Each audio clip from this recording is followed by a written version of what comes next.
So we left off in this slide in the last video, and now we're getting into the last video of this unit. Congratulations, you've made it to the end. But before we get too happy and congratulate ourselves too much, let's get through this material, where we're going to be looking at succession and the introduction of species and how that can change that. What are the natural things that happen with the introductions, and what are some of the unnatural things that can happen with those? Now, nature recovers from disturbances, but it can be very, very slow. And when we say disturbance, we basically mean anything that interrupts the ecosystem. And that includes things like natural disasters, annual events like annual floodings. It could be fires. It could be hurricanes, right? Any sort of thing like that. But it also includes human activity, so like things like deforestation. So any disturbance that interrupts the ecosystem is included in a disturbance. So a good example would be like in Hawaii, there's a volcanic activity, the volcano erupts. That would be a really big kind of, I guess we can call natural disaster that will cause a disturbance in the ecosystem. So again, some of them are natural, some of them are human caused. Nature does reclaim an area and communities change over time. This is called succession. A really good example of this, and I recommend looking into Chernobyl, a good example of nature reclaiming things, because nature will always reclaim any area on the planet, right? Whether we're there or not. A good example is Chernobyl. For those who are not in the know, Chernobyl had a nuclear power plant that went through a meltdown, and there was a huge, basically radioactive event. Many people died. People died.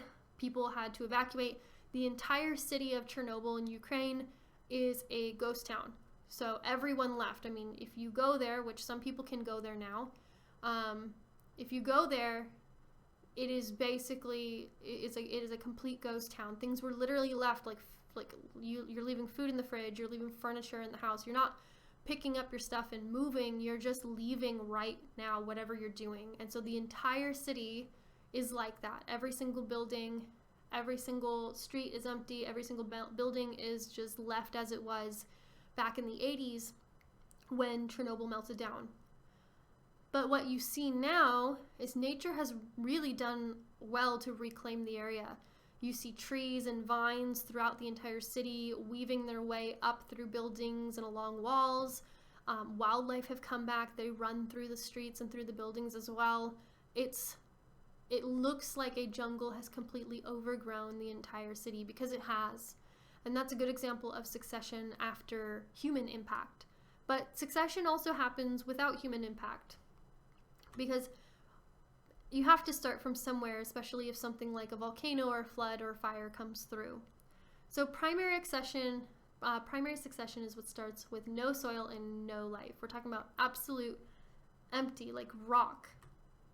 So you have primary succession. You are just straight up like ground, barren of soil. There's really no life. And so the first things that can come into this area, our original colonizers, are going to be things like fungi, bacteria, lichens, and seeds can make their way into an area. So this is going to be what we call the colonizing community. And then we can get into secondary succession. So now that we have this area, we can start trapping moisture, so mosses can start to grow.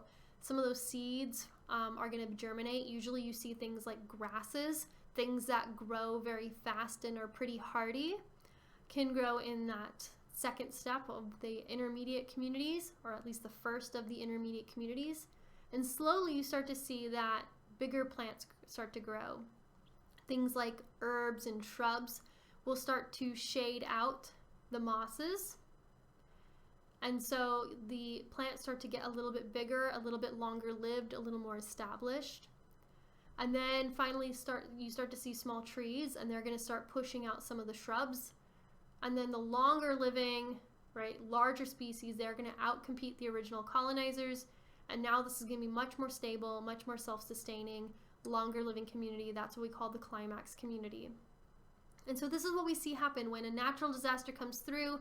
Everything gets burned up or washed out or something.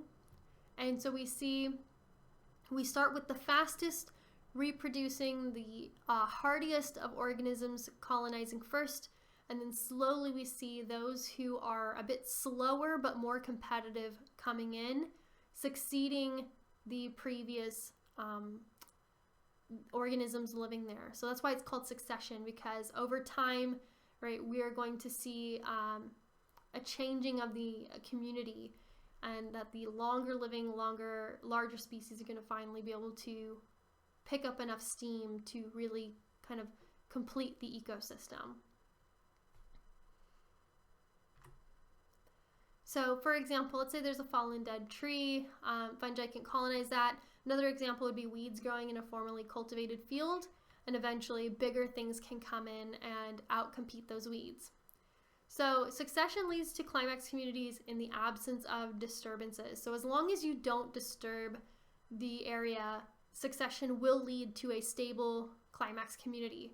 But disturbances are absolutely necessary. So a lot of ecosystems, disturbances are a normal part of it. So we don't want to think of disturbances as negative unless it is destructive of the entire ecosystem, or disrupts that balance so that the ecosystem can never fully recover. Usually we're thinking about human impacts there.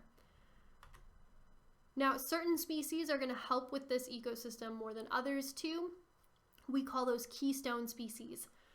Keystone species have a much larger impact than their biomass would tell you. They basically can determine what the biodiversity of an area looks like. So a good example would be like bison in Kansas. They graze on a specific grass that previously dominated the landscape. The bison can control the grass population. Without the bison, the grass grows uncontrollably, and that's going to change all the other species living there as well. Another good example are starfish controlling the mussel population in intertidal zones. Starfish are predators and they will eat the mussels. If the starfish were not there, the mussel population would burst out, exploding in growth, and would completely change what that intertidal zone looks like. Another really good example are the sea otters in the California coast. Sea otters eat sea urchins, and sea urchins eat kelp forests. Now, kelp forests are extremely important on the west coast ocean sides, where they basically provide food and shelter for many different species in the ocean. And if the sea urchin population is left out of control, they will eat those kelp forests, completely destroying them. And once they're destroyed, all the species that benefited from the forest are now left to their own devices, and usually are very negatively affected. But the sea urchins get eaten by the sea otters. So the sea otters are basically there protecting the kelp forests, and in turn protecting all the other species that live in those kelp forests, simply by eating the sea urchins. Now, the first organisms that we saw on our diagram were the colonizers, or the pioneer species, so bacteria, fungi, photosynthetic organisms. These guys are really quick to reproduce. However, they get outcompeted very easily. So as soon as other organisms start coming in, they usually get outcompeted and pushed out. And that will happen until we reach the climax community, which is stable and self-sustaining. Now, the types of organisms present in any community are going to be dictated by the climate. And that's where we get into the secondary succession, where we start to see soil, we start to see life after the minor disturbance. Now, that being said, in any given environment, sometimes species that are not what we call endemic, they're not native, can be introduced. So an introduced species is introduced accidentally or intentionally by humans to a non-native area. So you'll also see these called exotic species, where they're exotic to the environment, meaning they're not native, right? We brought them in from somewhere else, either on purpose or on accident. Some of these introduced species can become invasive, meaning they're going to cause harm to the environment. They're going to cause environmental damage, economic damage, or even health-related damage. So invasive species basically completely change. They can completely gut what an ecosystem looks like. And a lot of times what they do is they eliminate biodiversity, and what we see with the loss of biodiversity is general harm to the ecosystem and the environment. So the question is, can nature be evil even in predatory and prey situations? Like, basically, should we interfere? this is one of those things where it's like nature itself is not really good or bad. We mainly need to look at our interactions as humans and look at are they helping maintain an ecosystem or are they not?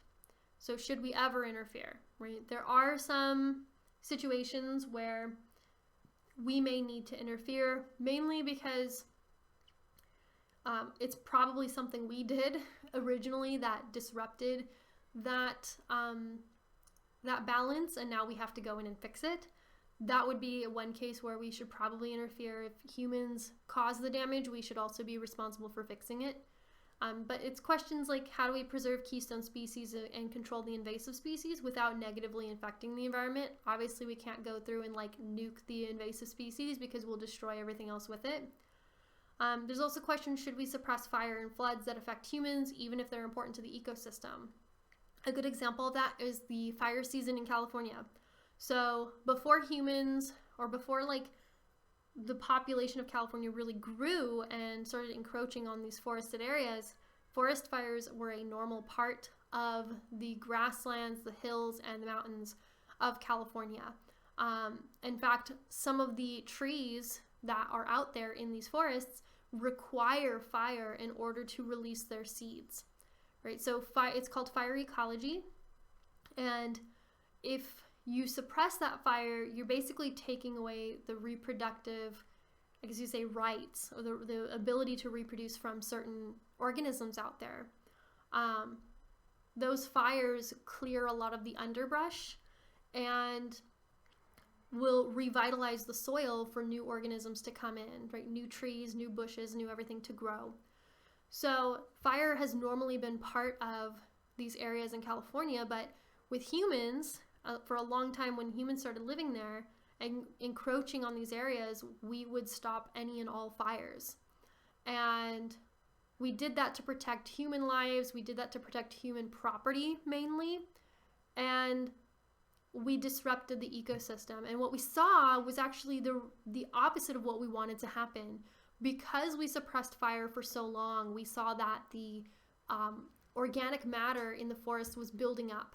And so basically we were letting fuel build up in these forests. And so when a fire finally did start, because a lightning strike or someone flicked a cigarette butt out their window, when the fire finally did start, it burned out of control. And it burned hotter and faster and farther than it ever would have under natural conditions if we had allowed the burning to happen naturally as it would have in the decades past. And so we end up seeing harm both to the environment and to humans, because no longer could humans protect their property. Even a simple fire break might not have been enough because the fire could jump that break. We were seeing the fires burning hotter. We were seeing death of animals, of plants, and massive destruction across the board. So we have to look at our interference and what are going to be the long-term consequences of that. Is it simply for our benefit, or is it important for the ecosystem? So we look at invasive species. The major problem with these guys, they cause major harm to habitats and the native populations living in there. And really the cause is that it could be somewhat natural, but for the most part, when we're talking about non-native species being introduced, specifically invasive species, we're looking at human causes. We're looking at them hitching a ride on you. We're looking at them getting into like our food as we ship it around the world, or when we ship plants from around the world or animals from around the world. People releasing pets, things like pythons have, I think it's pythons if I remember correctly, have gotten into the Florida Everglades and are causing massive destruction there, and people are actually paid to catch these snakes because they're so destructive. So people releasing pets, people growing invasive plants in their gardens, people moving things around for food sources or for the pet trade, or meat trades and whatnot. Things get moved around very easily. Sometimes it's done accidentally. You know, something hitches a ride in a cargo container, or it could be intentional. So for example, cane toads were intentionally introduced to Australia for agricultural purposes. And what we didn't realize is that cane toads won't just eat the pests from the fields. They will literally eat anything. And so they're eating the wildlife that we don't want them to eat. And it's actually to the point where people go out and they'll kill these cane toads because they're so destructive. So how do we fix that? One of the big things is better regulation and restriction of intentional introductions, making sure people are not releasing their pets into the wild, making sure that maybe people don't have access to those pets, that they're not necessarily necessary.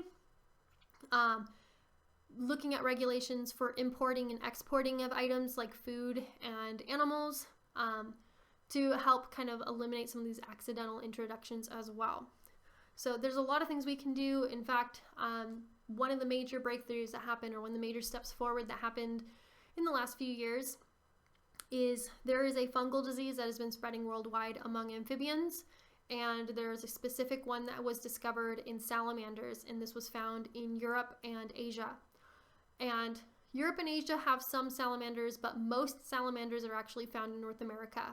And with the knowledge of this new fungus being found, and knowing the pet trade, especially from Asia, of salamanders to North America, there was legislation put down to prevent or severely limit the importation of these salamanders to prevent that fungus from ever getting to North America, because if it did, it would be absolutely destructive to the native salamander species in North America. So there's a lot of things we can do.